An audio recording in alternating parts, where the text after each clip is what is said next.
No hay político muerto. Ellos estaban de parranda.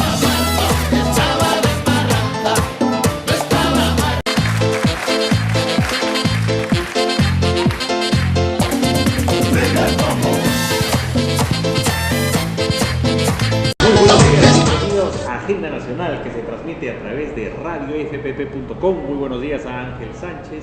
Muy buenos días, Luis Alberto Sánchez. Muy buenos días. Listos para el análisis político correspondiente. Muy buenos días, Rafael, a nuestro invitado Luis Alberto Sánchez, con quien vamos a analizar la coyuntura nacional, a José Briceño, que se encuentra en los controles, y nuevamente en esta edición del día viernes, estamos cerrando ya la semana, hay varios acontecimientos y hay algunos que se están avisorando que en la próxima semana van a ser justamente los temas de debate. Muy bien, entonces cerrando esta semana, Luis Alberto Sánchez, él está siguiendo muy de cerca el acontecer político, es una persona dedicada al estudio de la historia, de los procesos nacionales. Hay un tema que tiene que ver directamente con la campaña y es el correspondiente al 5 de junio. ¿Cómo estás observando el desarrollo de las campañas, tanto la de Peruanos por el Cambio como la de Fuerza Popular? Bueno, yo veo una campaña totalmente polarizada, un país polarizado, y se está viendo pues que se está buscando las alianzas electorales. Tanto Keiko Fujimori como tanto Pedro Pablo Kuczynski están buscando pues digamos tratar de tener ese porcentaje de votos que los puede llevar a ellos a la victoria. El tema con ellos es que ninguno puede conseguir aún, digamos, esa ventaja. Hay un empate técnico y hay un gran porcentaje de pobladores, de gente, de electorado, que sencillamente pues no confía en nadie, y con toda razón. Entonces, yo veo que Pedro Pablo Kuczynski y Keiko Fujimori van a tener que renovar sus esfuerzos, van a hacer promesas que tal vez en muchos casos no puedan cumplir cuando sean gobierno, pero que las tienen que hacer ahora, porque de lo contrario no van a poder ganar la carrera electoral. Pero al parecer esta campaña en la segunda vuelta, donde ya se han empezado a evidenciar las mayores ofertas de parte de ambos candidatos, lo cual no se vio en la primera, pareciera que este gobierno que se avisora, ya sea Keiko o PPK, va a ser un gobierno revolucionario, de acuerdo a las propuestas que están planteando, a diferencia de campañas anteriores que también han habido muchas ofertas, pero en la actualidad las que están planteando son mucho más interesantes, sobre todo para la población, y se podría decir que de llegar a ejecutarse estos planteamientos lo lograrían lo que la izquierda no ha logrado, o sea, hacer un gobierno de izquierda con la derecha. Sí, pues al parecer sí. Sin embargo, tenemos que tener en cuenta que Keiko Fujimori tiene 73 legisladores. Con 73 legisladores, Keiko, pues digamos, puede tranquilamente bloquear al próximo gobierno en caso de perder las elecciones. El tema aquí, el punto más crucial es que mucho de lo que puede hacer o no puede hacer Keiko Fujimori, digamos, con 73 legisladores, va a pasar a la historia y va a parecer mucho al CCE del 95. Y no, eso no quiere decir necesariamente que sean iguales, pero es la imagen. Queda esa imagen en la prensa, en la población, de que podría suceder eso. Es decir, aquí el tema es que Keiko Fujimori, en marketing, no tiene sartén por el mango. Puede tranquilamente decidir a un gobierno de PPK qué cosa hacer o qué cosa no hacer. Y si Keiko ganara, pues obviamente pues tiene todo a su favor. ¿Qué cuestionamiento le harías al sistema de partidos, no? Está bien, vemos una ebullición electoral. Hay dos partidos, el Partido Peruanos por el Cambio y el Partido Fuerza Popular. ¿Qué deficiencias encuentras en ellos? Resulta paradójico, ¿no? Contar con una mayoría de 73 miembros, pero cuando ves Fuerza Popular no parece el partido que históricamente hemos conocido en el Perú, ¿no? Sus estamentos de juventud, universidad, sus estamentos estudiantiles, gremiales, no lo veo en Fuerza Popular así. No sé qué opinas tú al respecto, no sé qué opinas también del Partido Peruanos por el Cambio. La estructura de Fuerza Popular se basa en cuanto a la fuerza que tienen los asentamientos y comedores populares, donde hay una fuerza que viene desde el tiempo del tiempo de Fujimori. De ahí se basa la fuerza de la estructura. Es cierto, ellos no tienen un gran estamento de juventudes, En cambio, por eso han suplantado por un gran estamento de hackers, aunque parezca mentira. Y trolls. Y trolls, exacto. Y los troles, ¿no? Ellos han inundado las redes sociales con eso. No están muy interesados en el tema de juventud. Eso es esa es una gran realidad.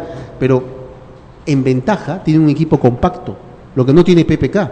PPK ha visto los enfrentamientos. Y además que es un partido nuevo también, ¿no? Exacto, PPK tiene ha visto los enfrentamientos con Heresi, con el tema de Vizcarra, entonces pues PPK tiene esa falencia y frente a eso Keiko tiene esa ventaja. Y de lo que están planteando ambos candidatos, que al parecer viene a ser una sobreoferta que están haciendo, ¿hasta qué punto realistamente podrán ejecutarlo? Muy aparte de lo que puedan tener de repente la oposición en el Congreso. Si sale elegida Keiko o sale elegido PPK, yo veo que van a tener un gobierno muy difícil. Demasiado difícil, uno, por las protestas sociales que vienen. Dos, porque van a tener que cumplir... No, y además por la sobreoferta que están haciendo. Van a tener que cumplir lo que han prometido, y en el caso de Keiko, pues en el caso de que no pudiera, la protesta va a ser doble, va a ser mayor. O sea, ese es ahí el tema. La protesta en la calle contra ella va a ser muy fuerte. Entonces el escenario de Keiko es bien complicado. No solamente basta con decir ya entré gobierno y eso muy bien, no, sino es cómo vas a gobernar. Y yo pienso que ni PPK ni Keiko están pensando cómo se van a sostener en un futuro gobierno. No tienen eso pensado. Lo único que han pensado es simplemente ganamos las elecciones y ya, y se acabó. Y con eso ya obviamente todo marcha bien. No es así. Así es. Ahora, este escenario que se está presentando en el Congreso, donde prácticamente la mayoría absoluta la tiene el fujimorismo, nos hace un poco también evaluar la posibilidad de que en el Congreso haya una renovación por tercios para así poder refrescar y también a lograr un balance en las fuerzas, ¿no? Debería volver a la Cámara de Senadores y Diputados. Claro, definitivamente, pero también una renovación por tercios. Sí, la renovación por tercios, como lo hace, por ejemplo, creo que Argentina es uno de los cuales se lleva a cabo, que cada 2 años hay un tercio que se renueva por un periodo completo de 5 años, ¿no? O sea, no es que ejerzan 2 años, sino 5 años, pero una vez que les toca nuevamente la renovación, los que están saliendo no tienen opción a ir a la reelección. Tienen que esperar un periodo, o sea, 2 años más para poder recién postular. Esa figura, de repente sería interesante empezar a trabajarla acá en Perú, ¿no? Ese sería el signo democrático, pero vamos a ver si es que el Congreso, este nuevo Congreso, quiere optar por esa forma, porque obviamente yo supongo que hay muchos intereses dentro y hay pues personas que de repente se opongan porque están acostumbrados a un sistema en el cual se les ha dicho que esta Cámara Unicameral es la forma de democracia correcta que se necesita para hacer progresar a un país, y lo cual no es del todo cierto. Acá hemos tomado una Cámara Unicameral que francamente no está hecha para una forma democrática. Lo que debemos tener es una Cámara de Senadores y Diputados que es lo correcto, como existen en las grandes naciones desarrolladas. Y eso es lo que no hay en el Perú, y a mí francamente me llama mucho la atención que los candidatos no intuyan sobre ese tema, no presionen sobre ese tema, y que muchos candidatos al Congreso inclusive defiendan la Cámara Unicameral. Muchos candidatos elegidos actualmente defienden la Cámara Unicameral, y eso es una vergüenza. Bien, esa es una reforma mayor, la de la Constitución. Efectivamente, tener un Senado sería lo ideal. Y yendo al campo nuevamente electoral, hemos visto que cada partido en competencia para la segunda vuelta saca todas las cartas que tiene y las tira sobre la mesa, ¿no? Está recurriendo frecuentemente Fuerza Popular, por ejemplo, a Susana Higuchi. Ya salió Susana Higuchi ayer y ha dicho, aquí no va a haber ningún Montesinos, aquí no va a haber, mejor dicho, ningún Vladimiro Montesinos. Y ha dicho que el abuelito, o sea, el papá de ella, le pagaba los estudios a Keiko. Y PPK sale, se toma foto con Acuña sabemos que bajó en las encuestas mucho, cuánto endosará Acuña no lo sabemos, es decir, todos están desesperados pues por ganar bolsones de electores. Sí, pues eso es cierto, muy cierto. Bueno, lo de Susana Higuchi, bueno, es al margen de la crítica, es comprensible porque es su hija, pues. O sea, es una cuestión que no... Ya dejó el bastón, todo, y se entra con todo, Susana, ¿no? O sea, es una cuestión muy clara, es su hija, y bueno, pues la señora Susana que quiere pues que su hija sea presidenta de la República. Y mira, ¿quién le va a poder contradecir eso? Cualquier padre o madre quiere que sus hijos sean lo mejor. En cuanto a PPK, pues tener pues esa alianza experimental hasta ahora que con Acuña, que es una persona que fue cuestionada por el tema de los plagios, y no sabemos hasta qué punto pues a PPK le puede devolver, como quien dice, el favor. O sea, cuánta es la capacidad de endose de Acuña y sobre todo cómo la ciudadanía va a percibir esto. O sea, en esto de las alianzas estamos viendo pues una desesperación de parte de uno y otro candidato, siendo digamos el tan estrecho el margen. Pues podríamos tener inclusive una final electoral que se llegue a decidir hasta por décimas. En ese escenario, imagínate, podríamos tener hasta la insólita cuestión histórica que la elección se decía hasta por menos de 5.000 votos. No sé hasta cuánto es en 12, ¿no, Ángel? Porque, por ejemplo, Virgilio Acuña iba a la reelección. Y se supone que Trujillo y al costado Lambayeque Chiclayo son pues los bastiones de Acuña, y sin embargo no le endosó claro, nada. Y además ellos han ganado el gobierno regional en esa región, ¿no? Pero sí, a diferencia de los otros partidos que no lograron pasar a la segunda vuelta, el que tiene, digamos, una representación mucho más orgánica es Acuña, ¿no? Él tiene diferentes digamos directivas a nivel nacional, tiene representaciones en las municipalidades provinciales, en las municipalidades distritales, tiene algunas regiones, entonces tiene una posibilidad, yo creo, un poco más efectiva que cualquier otro partido que no tiene esa representación que tiene Alianza para el Progreso, ¿no? Sí, totalmente de acuerdo. Alianza para el Progreso ha logrado 11 legisladores sin tener candidato presidencial. Tiene mucho más peso en estos momentos que el APRA y el PPC. Eso hay que reconocerlo. Y bueno, pero vamos a ver pues cómo se traduce eso en votos para la presidencia y para el apoyo a Pedro Pablo Kuczynski. Ahora pongo sobre la mesa otro hecho. Se dijo que el miércoles iba a haber una reunión de dirigentes apristas, Velázquez, Jequén, Omar Quesada, con Keiko, o la gente Keiko Fujimori. Se pasó la reunión para el día jueves. Pasó el día jueves y se suspendió. ¿Qué está pasando? ¿Cómo ves este tipo de acuerdos, relaciones, conversaciones frustradas hasta ahora? Claro, y es un encuentro que fue propuesto por el partido aprista. Se ha lanzado esa propuesta a ambos candidatos y el primero en responder ha sido el fujimorismo, ¿no? Sí, bueno, lo que está pasando, ¿verdad? Pues que digamos que existe una crisis muy grande dentro del partido aprista, y lo que ellos estarían buscando pues no estaría tan, digamos, pegado a apoyar una candidatura en sí, sea la de PPK o la de Keiko. El tema que a ellos les preocupa es, en el caso que gane Keiko, las futuras comisiones en el Congreso que vienen para investigar temas como Odebrecht o el caso Lavajato. Entonces a ellos como que les preocupa mucho, o les preocupa bastante este tema. Dos, imagino que ellos de alguna forma quieren tener alguna participación en el próximo gobierno y mediante ellos garantizar una imagen de ser un partido histórico, porque su imagen ha venido a decaer a menos por los últimos resultados, 5% aproximadamente. Entonces, de esa forma el APRA va a buscar de alguna forma relanzarse políticamente con el próximo gobierno, brindarse políticamente de cualquier futura investigación, si es que la hubiera, y cubrirse de cualquier futura venganza política incluso. Sin embargo, hay una duda dentro del partido aprista, porque una cosa es lo que pueda decir la dirigencia y lo que pueda pactar de repente Jorge del Castillo, Mauricio Müller o Javier Velázquez, lo que puedan conversar con PPK o Keiko, y otra cosa es lo que sienten las bases. Entonces, en ese sentido, va a haber, digamos, un divorcio de posiciones, porque lo que diga la dirigencia no exactamente es lo que va a ser la base, aunque claro, se ha dicho que se deja la militancia en libertad, y entonces se sobreentiende que, digamos, de alguna forma el partido aprista va a buscar incluso hasta apoyar a ambos bandos.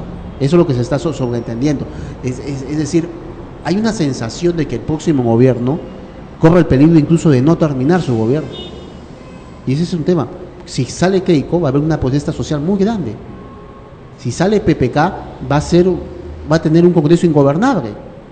Inclusive Guido Lombardi por ahí creo que salió a decir y a sostener la posibilidad de que bueno, pues la Constitución les garantizaba que si en el caso de que no pudieran gobernar el Congreso, no lo dejaban gobernar, podían cerrar el Congreso. Lo cual para un demócrata pues sería una condena total. Entonces vamos a entrar a un próximo gobierno que va a tener el tinte de tener un país ingobernable. Y podría darse la situación de que tenemos elecciones antes de 2021. Es una situación muy tensa. Por ejemplo, ¿qué va a pasar con el tema de Conga y las protestas mineras? ¿Qué va a hacer Keiko Fujimori? Imagínate que haya 1 o 2 o 3 muertos en esas protestas, inmediatamente pues todo el mundo va a decir que eso recuerda mucho a lo que pasaba en la década del 90 con Cantute Barros Altos. ¿Qué va a hacer PPK? Si PPK pues obviamente no logra concretar lo de Conga y otros proyectos mineros, el empresariado se le va a ir encima. Esto me da pie para un asunto y justo sabemos que Luis Alberto Sánchez ha venido estudiando mucho el tema de la subversión. Has estudiado bastante el asunto de los grupos tipo Movadef y otros que quisieron ser partido político pero que están metidos en distintas, sí, y están metidos en distintas organizaciones de fachada. ¿Cómo ves ese escenario post segunda vuelta?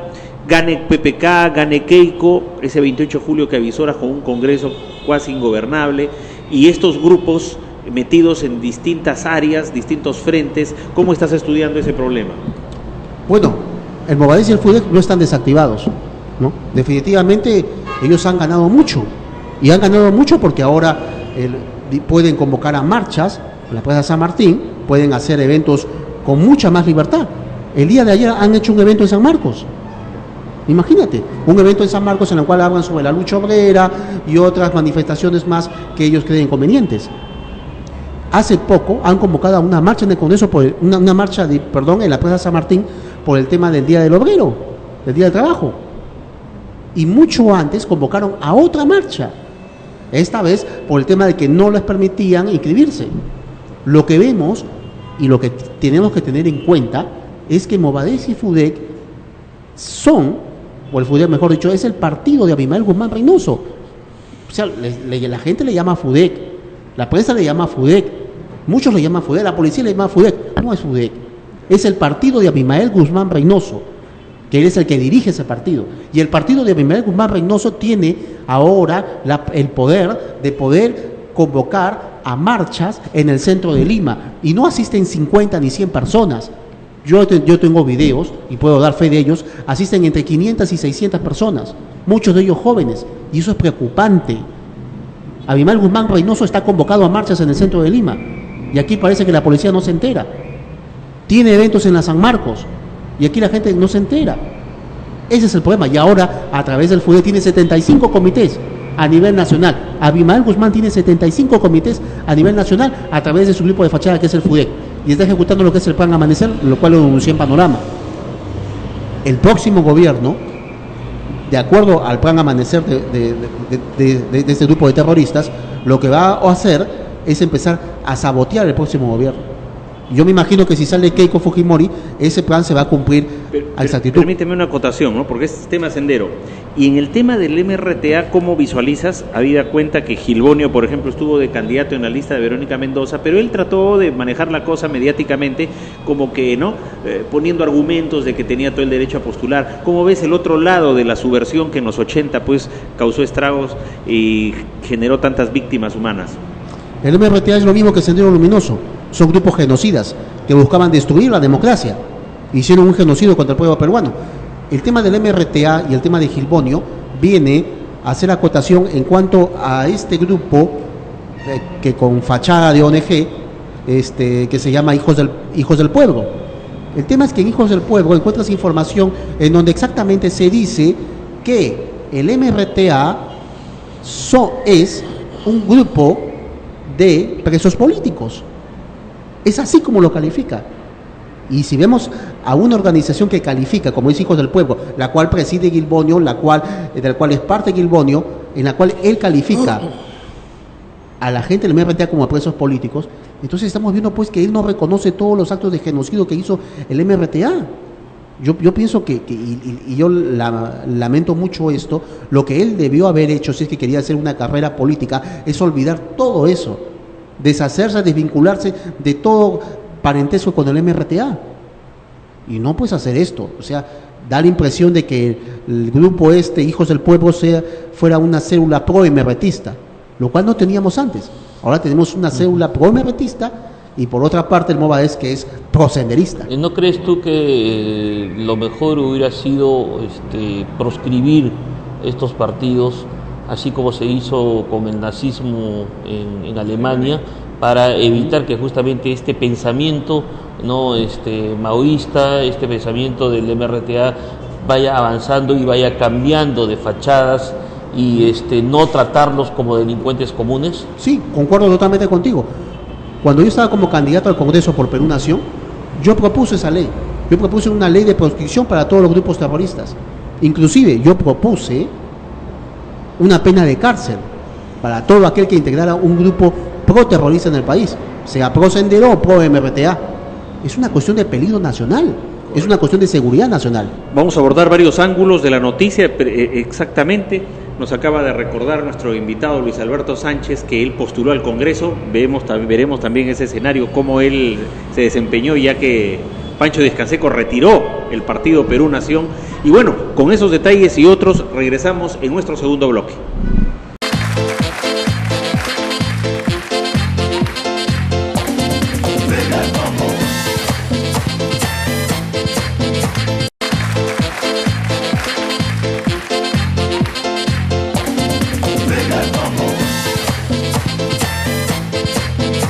Regresamos a Agenda Nacional, que se transmite a través de radiofpp.com, y en un programa de esta naturaleza, con la profundidad que abarcamos aquí, los invitados dan su testimonio también, ¿no? Acá la gente se confiesa frente a las cámaras de Agenda Nacional. Postulaste, es verdad, el número, ¿qué número te dieron? ¿Estuviste? El 26. El 26 en Perú Nación. Muchos dirán, pero Luis Alberto Sánchez ha hecho muchos estudios, ha hecho mucha participación política, pero muchos quisieron verte en otro partido, querían verte ahí y te vieron en Perú Nación. ¿A qué se debió ese cambio, ese trance? Era un lujo tenerte en la lista, pero caramba, no te dieron ahí la oportunidad y tuviste pues que emigrar a otra tienda política. Cuéntanos al respecto. Bueno, sí, yo tuve que retirarme pues del Partido Aprista Peruano. Uno, porque yo no estaba de acuerdo con la situación interna del APRA. Segundo, no estaba de acuerdo con el tema de los narcoindultos. Tercero, tenía muchas discrepancias con la dirigencia actual.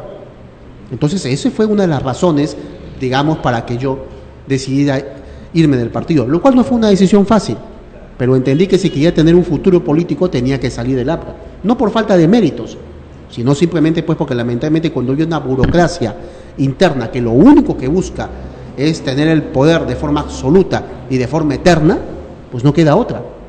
Y no solamente eso, ese tema es porque se trata de mí. Cualquier otro cuadro político que quiera ingresar al APRA, pues va a tener que sufrir lo mismo. Va a tener que lamentablemente retirarse e ir a otro partido a poder hacer política. Bueno, fui donde Perú Nación, hablé con el doctor Díaz Canseco, él me brindó todas las facilidades, me dio todo el apoyo y bueno, postulé en el Congreso. Pancho Díaz Canseco, que también estuvo en el partido aprista hace mucho tiempo atrás, ¿no? Sí. Así es, claro. Él justamente sale del APRA y la división de Tausen y Armando Villanueva, ¿no?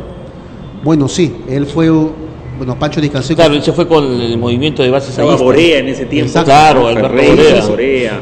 Alberto Borea, estaba Ramón Ponce de León, grandes líderes, ¿no? de la época, inclusive hasta el mismo Luis Alberto Sánchez, ¿no? Sí. Estaba había momentos en que estaba con Andrés, había momentos en que estaba con Armando, no, él era prácticamente uno de los que procuraban la unidad y el retorno de las bases allistas. Todos recordamos la historia, ¿no? En aquella época entre el 80-81, el Congreso Gran Chimú en Trujillo, ajá, la división, ¿no? Armando aparentemente solo, el líder histórico. Por otro lado estaba Sánchez, Tausen, Prialé, y después regresa Sánchez y Prialé, ¿no? Después hubo otro evento en Chimbote, golpearon a Sánchez y le dejaron un hematoma en el rostro, ¿no? Sí. Fueron épocas difíciles y es importante a veces tocar esto porque tiene a veces que botarse, digamos, esta mala sangre, todo. Y si mencionaste el Partido Aprista está en crisis, pues como sociedad ayudémoslo también a ver si sale de esa crisis. Dices que es difícil porque la cúpula está muy cerrada, pero quizás haya esperanza de que poco a poco los organismos políticos, así como del ser humano, traten de buscar los anticuerpos necesarios para evitar las contaminaciones, las infecciones.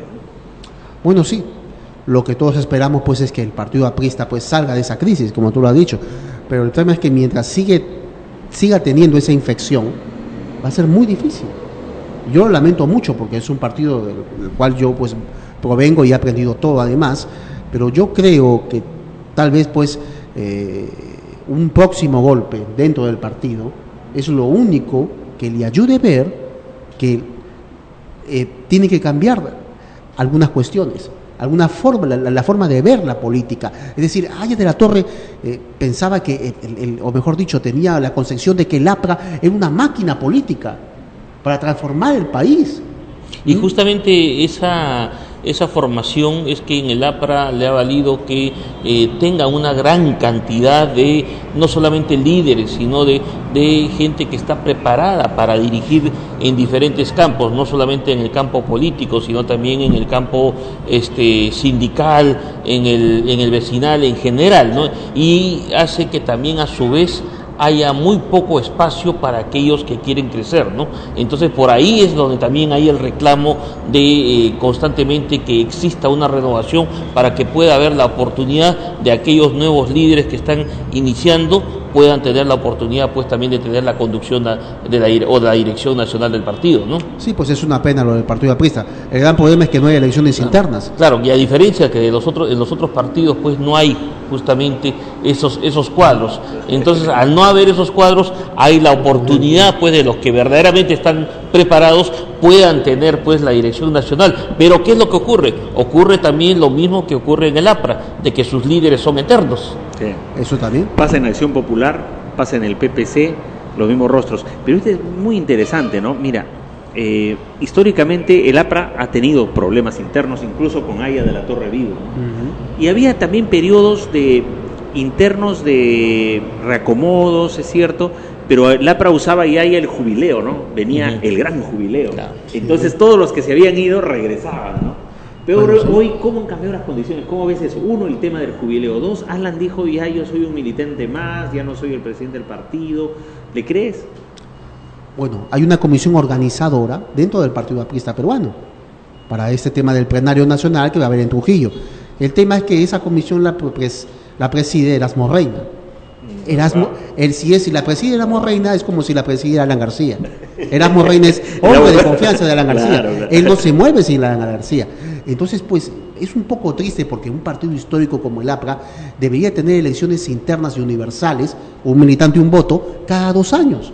Debería tener otra performance. Pero lamentablemente pues vemos que la dirigencia está por otro lado. La dirigencia parece no importarle mucho desde mi punto de imperfección de las cosas. No le importa pues la salud y la educación del pueblo. Les está importando otras cosas que Aya de la Torre con sinceridad deploraba, denigraba y condenaba, ¿no? Porque una cuestión es como lo dijo alguna vez en una entrevista el año pasado, antes de retirarme del partido, donde hablaba que Aya de la Torre pues era un hombre al cual lo defendían premios Nobel pues, de literatura, lo defendía Willy Brandt, premio Nobel de la Paz, Bertrand Russell, de literatura, Albert Einstein, premio Nobel de Física, y bueno pues Alan García pues tenía fotos pues con Milei Figueroa y con Magali Medina. En el APRA van a haber elecciones, o va a haber, mejor dicho, un congreso eleccionario después de casi 7 años, se podría decir, ¿no? Desde el 2009, que fue el último que eligió justamente... 2010, perdón. 7 de marzo de 2010. Que eligió a Omar Quesada, a Jorge del Castillo, sí, ¿no? Y formaron un colegiado, ¿no? En esta oportunidad se está perfilando Enrique Cornejo. ¿Tú crees que con la experiencia y con tu paso dentro del APRA, crees que Enrique Cornejo logre la Secretaría General del APRA? Yo conozco a todos los cuadros del Partido Aprista, aún los que no son cuadros y se llaman cuadros. Conozco a toda la dirigencia del Partido Aprista, conozco toda la estructura del Partido Aprista, conozco las bases del Partido Aprista. Yo te digo, a Enrique Cornejo deberían poner el nombre de Enrique Jiménez, porque lamentablemente pues Enrique se deja influenciar por una familia, los Jiménez Borra, de forma muy negativa. Yo pienso que una familia no puede ser dueña de una base provincial de un partido, porque eso lo lleva hacia el precipicio. Yo respeto mucho a Enrique Cornejo, pero yo veo que Enrique Cornejo, pues, él tiene que aprender a tomar decisiones políticas personales, y él, no otra persona que le diga haz esto o haz el otro. Ese es un tema. Para información, claro, de los amigos que nos siguen, Virginia Borra, por ejemplo, es la mamá del actual regidor Jiménez Borra de Lima, ¿no? Que se mantiene ahí, jóvenes. Creo que el papá de él murió, no sé si estoy seguro, murió, ¿no? Pero te refieres a la familia vinculada, pues, a sí, ese sentido, ¿no? ¿Por qué tanta influencia? ¿Cómo así? Bueno, pues porque son cosas que obviamente, pues, Enrique Cornejo se pegó mucho a esta familia. Bueno, y además Jiménez él Borra, tendrá sus razones. Y Jiménez Borra también tiene una cercanía bastante estrecha con Alan García, ¿no? Sí, es cierto. Bueno, si Enrique Cornejo cree que eso es lo mejor, bueno, hay que dejarlo. Esas cuestiones, pero yo veo que lo que está ganando es anticuerpos en el interior del partido aprista. Eso es lo que está pasando. Lo que buscaría el APRA es una figura limpia, nueva, objetiva, y que tenga toda la escuela antigua de los apristas, pues, como Aya de la Torre, de Seoane, de Prialé, pero pues lo que hay dentro del APRA es otra cosa. Se encuentra la traición, se encuentra el perjurio, se encuentra la corrupción interna, no hay esa fraternidad. Pero todo eso también hay en los otros partidos, también, o sea, no es solamente en el APRA. Lo que pasa es que al APRA también se le ha achacado un estigma durante casi un poco más de 80 años, ¿no? Sí. Y ese antiaprismo en estos últimos años un poco que también ha ido disminuyendo, porque también le ha favorecido el antifujimorismo que ha crecido exponencialmente, ¿no? Entonces ese estigma un poco que en estos últimos años está bajando para el APRA, ¿no? Pero de igual forma yo creo que en todos los partidos hay lo mismo. Sí, es cierto, hay ciertas cuestiones, pero yo te digo, el APRA es como una pequeña Roma. Una vez que tú sales del APRA, vas a otros partidos a enseñar, no vas a aprender. Esa es la cuestión, es que en el APRA aprendes de todo. Sí, yo coincido con Ángel, efectivamente. Si uno se pone a analizar, yo recuerdo cuántas anécdotas, tantos años de los 90, los 80, cuando el Partido Comunista Peruano, por ejemplo, todos los problemas internos. Cuando estaba Javier Descanseco vivo en el PUM, también todas las cosas dentro del PUM, el mismo Yude Simon, que venía también del sector de izquierda, tuviera la Izquierda Unida un Barrantes desolado, porque venía Sánchez Salvadera por un lado, Henry Piz por otro, que lo traicionaba a Barrantes. Entonces era una serie de argollas. Había feudos, ¿no? Feudos en izquierda, lo he visto muy de cerca, y lo que se ha repetido en cierta forma con Verónica Mendoza y con Gregorio Santos también, eso ha quedado, y ocurre también en otros partidos. Pero un poco dentro de este análisis que hacemos de la crisis del partido aprista, tú has perdido ya todas las esperanzas, hemos visto tu quehacer en distintos lugares, ámbitos, pero inclusive de organizar quizás un colectivo externo al APRA que busque oxigenar al partido, porque yo estoy seguro que en sus casas, en las casas de muchas personas en todo el Perú, hay cuadros como los que tú reclamas para el partido, honestos, honrados, que aman ahí a la Torre muy fuerte, pero están en sus casas. ¿Qué hacer? Tú podrías abanderar esa conjunción, así como veía antes del buró de conjunciones que hacía ahí la Torre en el aula magna, para que esos jóvenes aparezcan, salgan de donde se encuentran. Es un poco difícil porque estoy en otro partido, que es Perú Nación. O sea, ya prácticamente ya estás integrado ya a Perú Nación. Pero hay muchos líderes, hay mucha gente que ha salido del APRA y después ha vuelto a regresar, ¿no? Ha regresado al APRA y ha sabido reubicarse nuevamente. Lucho de las Casas, por ejemplo. Claro, en el caso de Lucho de las Casas fue una amnistía que dio Alan García, y él aprovechó para poder retornar al APRA, ¿no? Pero hay otros líderes que han salido a participar en otros partidos políticos y después también han retornado y han tenido su espacio, ¿no? Bueno, yo te digo esto de forma personal. Yo aprecio mucho al APRA. Yo siempre voy a tener la escuela de Aya de la Torre, tal vez la escuela antigua de Aya de la Torre, pero el que yo regrese al APRA no depende ni siquiera de mí. No depende de mí, porque yo dudo mucho que alguien como Jorge del Castillo, Mauricio Mulder o Carlos Arana quiera que alguien como yo regrese al APRA.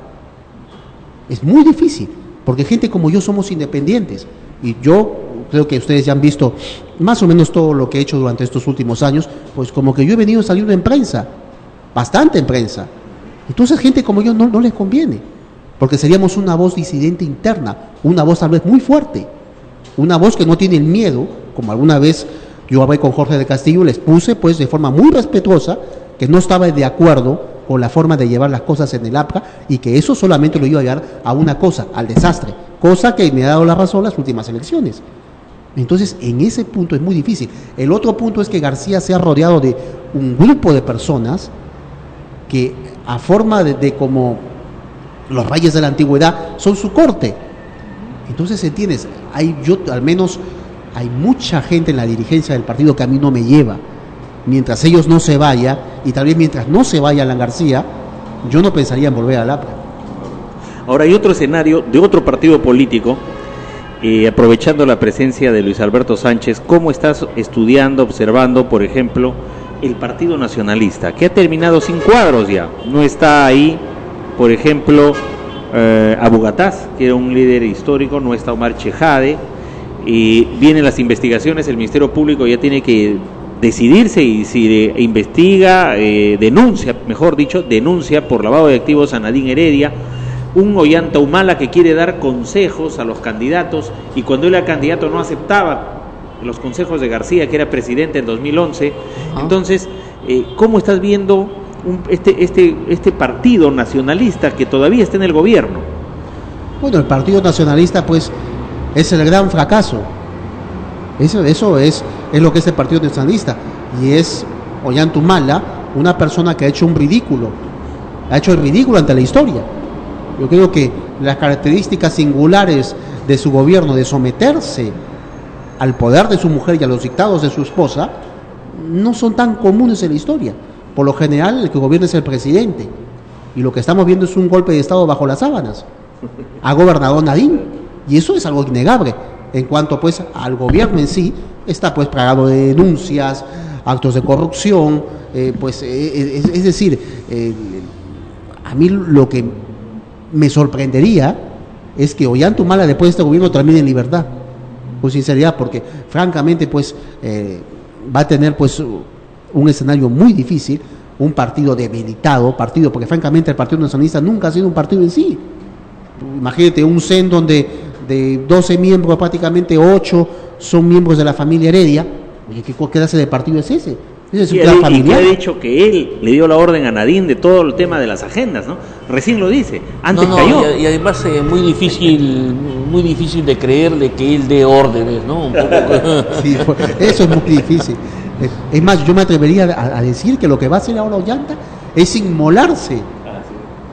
No, claro, lo que pasa es que a diferencia de Nadine Heredia, Ollanta Humala va a tener pues 5 años después de ser presidente de inmunidad, ¿no? Entonces eso un poco que lo acobraza, y él pretende justamente lograr que la responsabilidad vaya hacia él, porque él no va a poder ser procesado, va a tener que pasar por un levantamiento de la inmunidad, ¿no? Exacto. Entonces eso es un poco que de repente pero hay un grupo de juristas que habla de que o esgrimía la tesis de que él va a tener que probar realmente que fue él el que manejó las cuentas, y fue él el que dio las indicaciones para que se hicieran las anotaciones en la agenda, ¿no? Entonces ahí hay un tema que realmente va a tener que esclarecerse en el Poder Judicial, ¿no?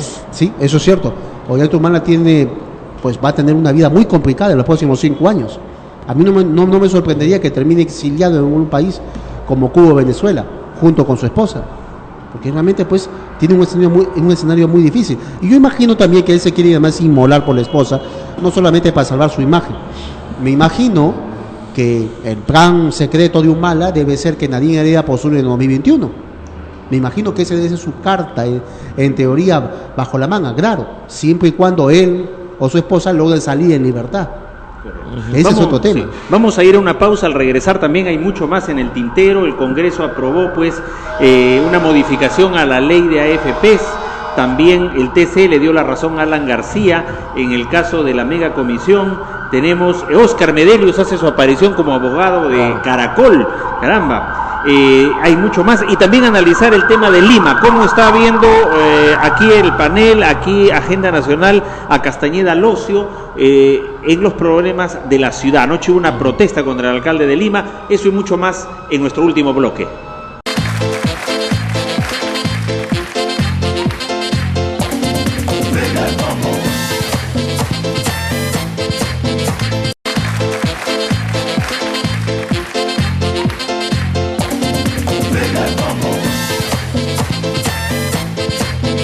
Nuestro último bloque en Agenda Nacional, nuestro invitado Luis Alberto Sánchez, y hay muchísimos temas para abordar. Sí, así es, Rafael. Siempre hay cosas que se nos quedan en el tintero y procuramos que en la siguiente edición poder analizarlo, pero es tan amplio y es tan constante justamente los acontecimientos que están ocurriendo en el país que se le tiene que dar prioridad a lo que actualmente está ocurriendo, ¿no? Así es. Tenemos el asunto de el Tribunal Constitucional le dio la razón a Alan García en el caso de la megacomisión. El tribunal declaró infundada la queja de la Procuraduría del Congreso para que se revoque fallo que anuló denuncias contra García. 6 votos contra 1. Se declaró, infundado el recurso que presentó el Parlamento. Esto lo deja nuevamente sin piso a Sergio Tejada, por ejemplo, que inició una gran comisión para investigar a Alan García, ¿no? Y esto en el contexto pues nos devuelve también que las instituciones en el tema jurídico hacen lo que indica la ley, lo que dicta la conciencia de los jurisconsultos. Al margen de los cuestionamientos políticos, en este tema netamente jurídico, ¿cómo analizas esta decisión del Tribunal Constitucional? Bueno, las decisiones de la ley hay que acatarlas. Si el Tribunal Constitucional dice una cosa, hay que respetarse. Estas cosas son así. Yo pienso que García ha tenido mucha suerte porque el tema de la megacomisión lo llevó un aprendiz como Sergio Tejada, un inexperto, que quiso hacer más de esa comisión un circo mediático, lo cual no se puede hacer en esta clase de investigaciones, y bueno, pues ese es el resultado. Yo pienso que García con sinceridad debería enviarle todos los años a las fechas navideñas un panetón y un pavo, caramba, por haber hecho un pavo sobre todo, por haber hecho un ridículo de esa magnitud y prácticamente pues encumbrarlo a Alan García. Ha salido librado de todo. Ahora, en este panorama, llegando al caso, porque en el Congreso, pues, en este actual Congreso, han habido 4 representantes del APRA que en la práctica solamente eran 2. ¿no? En la práctica solamente eran 2, porque había los otros 2, tanto Luciana como Elías Rodríguez, no han tenido un mayor protagonismo en este Congreso, ¿no?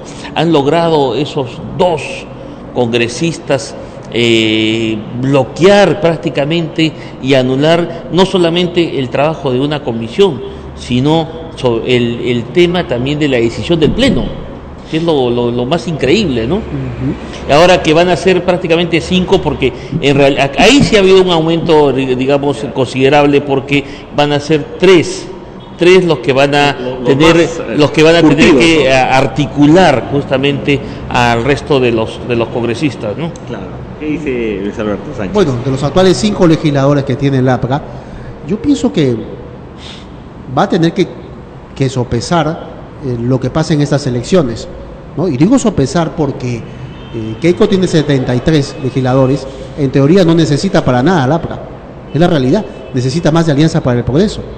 No, está bien, no lo necesita, pero recordemos también que en el 91, que se trató justamente el levantamiento de la inmunidad a Alan García, fue el APRA que tenía muy buena representación, pero logró también jalar los votos de Cambio 90, ¿no?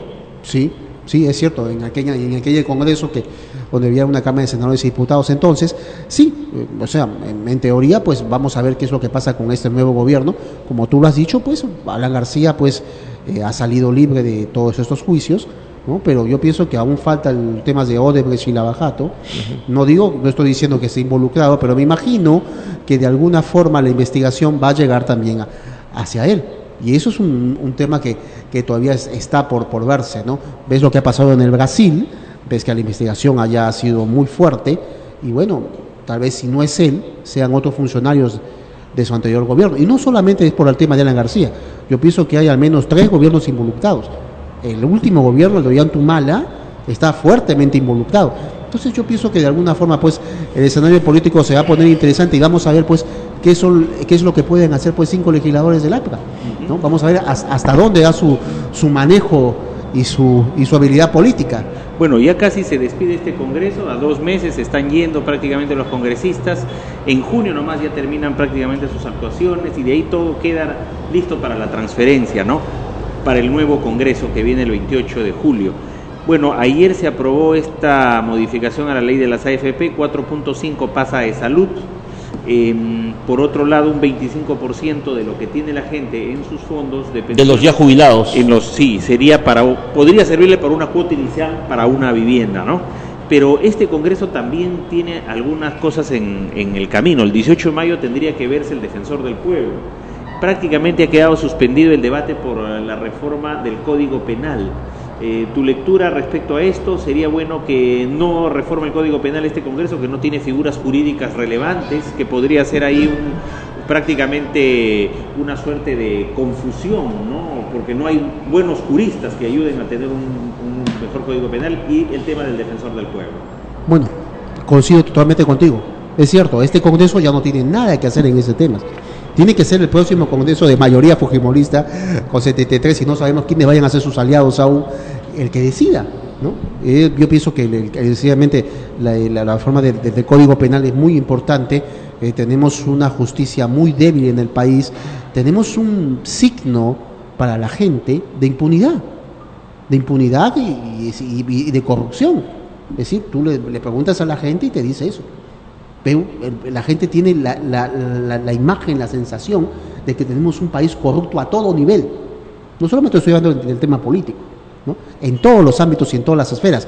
Entonces, lo que se espera es que este Congreso, como todos los peruanos, haga pues lo mejor posible, que reforme el tema del Código Penal, que decida el tema del defensor del pueblo, que fue un tema escandaloso, pues que no lo han podido elegir durante más de 5 años, lo cual me parece pues algo francamente insólito. Y termina ahorita el periodo del Contralor, Fuad Curi también, la otra semana. También. Entonces vamos a ver pues qué es lo que hace el próximo gobierno, y digo qué es lo que hace el próximo gobierno en base a todos estos temas que tú has señalado, porque vamos a ver cómo puede gobernar el próximo gobierno. Aunque parezca mentira, con 73 legisladores. Pero es preocupante que el próximo gobierno, que podría ser fujimorista, sí, pues, que tenga un Congreso que sea absolutamente fujimorista, y que ese Congreso fujimorista va a tener que nombrar al defensor del pueblo, al representante del Tribunal Constitucional, al Contralor de la República.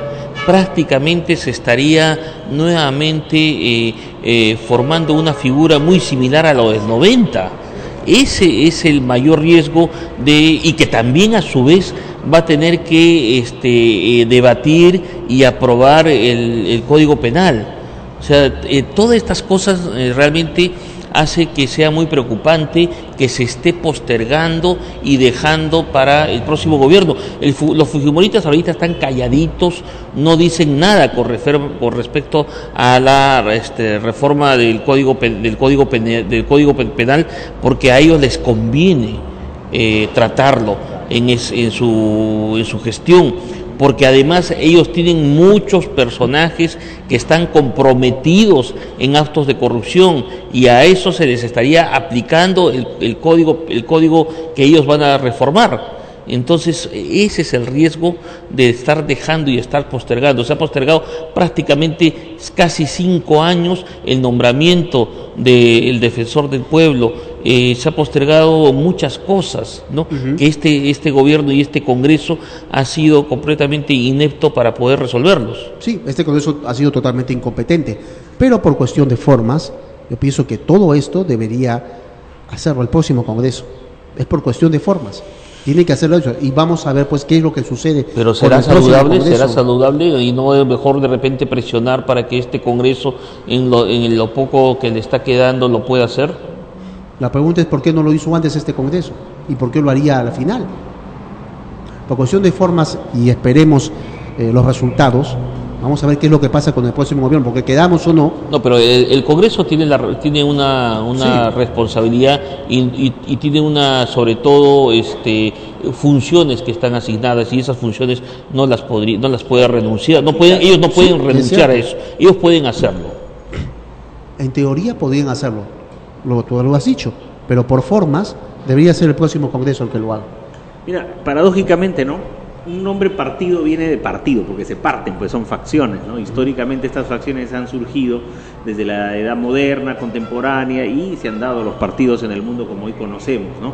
Y hay un partido de gobierno parlamentario muy fuerte, en este caso Fuerza Popular con 72 o 73. Pero esto, por la dinámica misma de la política hay contradicción dentro de ella, y los partidos tienden a partirse más. Visualizas que eso podría ocurrir. ¿Cómo van tus hipótesis? 73 parlamentarios fujimoristas, pero al final, si no tienen con quién pelearse, se pelearán entre ellos. Estarán los de Kenji, los de Keiko, los de Susana, los de Alberto adentro. ¿Cómo ves la dinámica interna de este conglomerado de 72 parlamentarios, por más solidez que se hable del fujimorismo? Se pensaba que por el tema de Kenji Fujimori podía haber una partición del tema de Fuerza Popular, pero después de ver que él no va a presidir el Congreso, quedó muy claro que es un grupo muy compacto. El tema que yo pienso que podría así dividir en un futuro gobierno de Keiko Fujimori, el tema que los va a poner a prueba, es el tema de la libertad de Alberto Fujimori. Ese en mi opinión, va a ser un tema que podría pues llevar a una partición de la propia bancada de Keiko. Y eso sí va a tener que tener pues mucho cuidado. De una parte, si libera a Keiko Fujimori y Alberto Fujimori, va a ocasionar una serie de protestas sociales. Si no lo libera, podría ocasionar el propio quiebre de su bancada. Y además va a ocasionar pues ante los ojos de las personas, de la población, pues una imagen pues negativa. O sea, digamos que ella tiene un gobierno muy difícil. Yo pienso que tal vez Fuerza Popular se está preocupando solamente en ganar la presidencia, que ni siquiera piensa cómo va a gobernar el país. Y o sea, yo veo que se nos viene un país ingobernable y lleno de protestas y con un avance del terrorismo. Hablo de Movadez y de FUDEC. Bueno, está pasando. el caso de Kenji se ha dicho que él no va a presidir el Congreso, ¿no? Pero eso es una posición que se está dando ahorita en un proceso electoral que puede fácilmente variar al momento de la elección, ¿no? Porque una vez que ya haya elegido un presidente y realmente las verdaderas ambiciones de Kenji pueden nuevamente renacer. Está bien, yo dije en un momento que era por una cuestión, pero acá la posición del fujimorismo tiene que ser otra, un poquito de repente demostrar una cierta oposición a su hermana y querer ganar de repente no solamente la presidencia del Congreso, sino de repente podría sacrificar la presidencia del Congreso, pero sí liderar la bancada. Bueno, por lo que hemos visto, por lo que se ha visto, yo veo un Kenji que tiene la ambición. Es cierto, él tiene la ambición de querer postular, de querer ser líder de bancada, pero yo veo pues una Keiko que tiene las cosas muy cerradas en su bancada.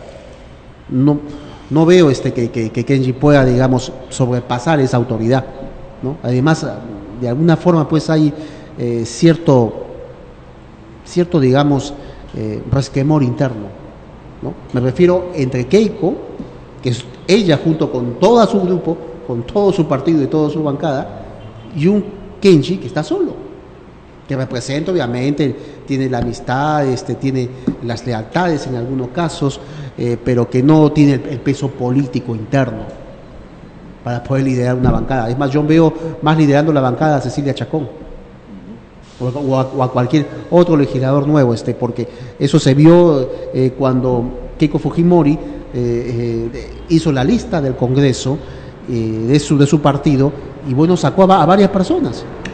Ahora, a veces no se toca a un actor, ¿no?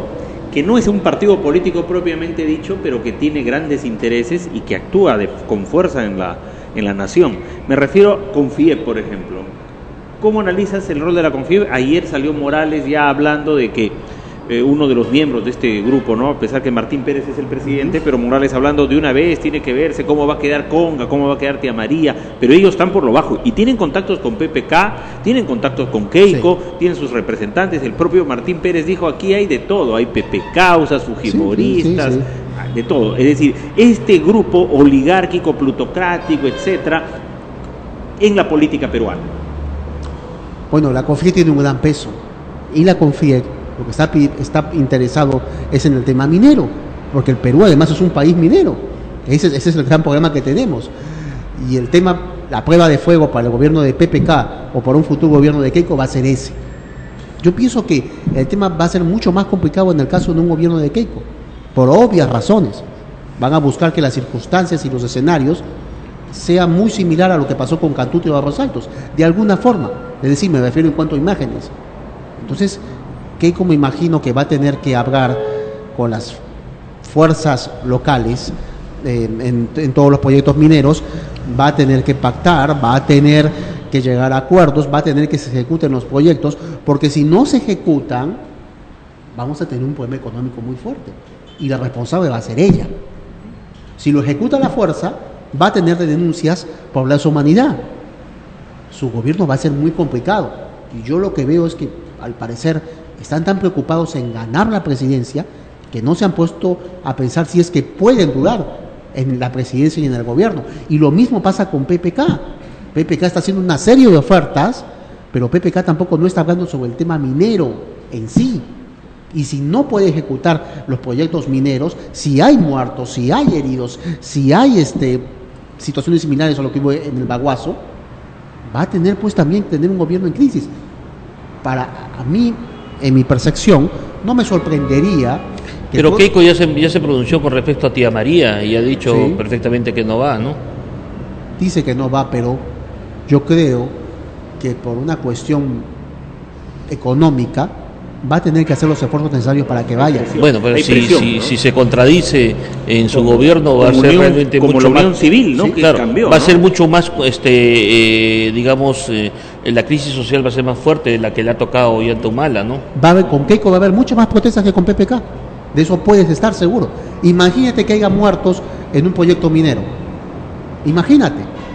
Va a ser una cuestión incontrolable. Tiene un gobierno muy difícil. Sí, nos ha ganado el tiempo, Ángel. Planteamiento final. Simplemente agradecer la presencia de nuestro invitado Luis Alberto Sánchez y también más adelante vamos a poder volverlo a invitar para poder tratar otros temas de la coyuntura nacional.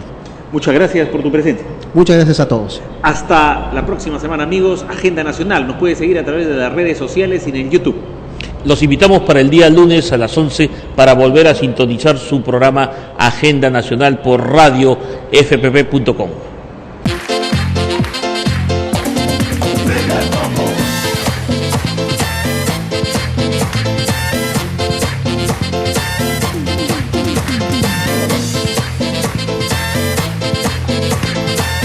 No hay político muerto. Ellos estaban de parranda.